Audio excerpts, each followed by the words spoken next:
The Special Counsel Robert Mueller's investigation is ending. For many in Washington who cover it closely, like myself, in many ways the work continues just as it did before, because there's going to be ongoing clashes on Capitol Hill as to how much information can be released and what to do with that information.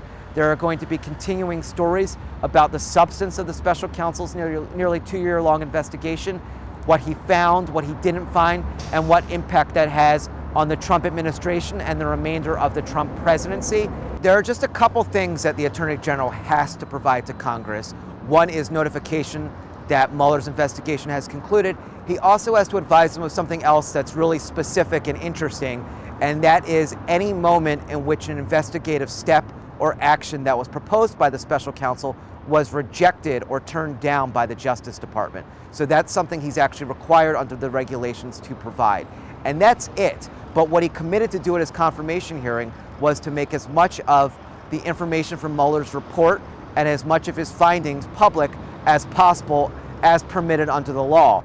It is not clear that the underlying Mueller report from page to page will ever be seen by the public, because what the Attorney General is committed to doing is taking that report and basically editing it to sanction out or delete from public view any sort of classified information that he thinks is not ready to be seen by the public.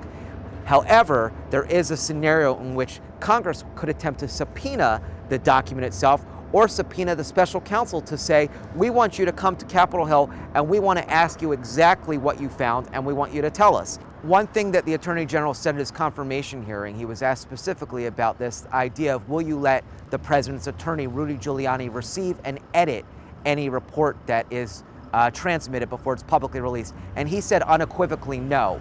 But that's a distinction, though. That's an important difference, because the White House has actual White House attorneys, the White House counsel's office, and they might very well attempt to legally invoke some sort of privilege to say that there's certain information that's contained or what is likely contained in this report that should not be released because it reflects executive privilege that relates to the president's decision making, it relates to attorney-client conversations, and that's not something that's fit for public release.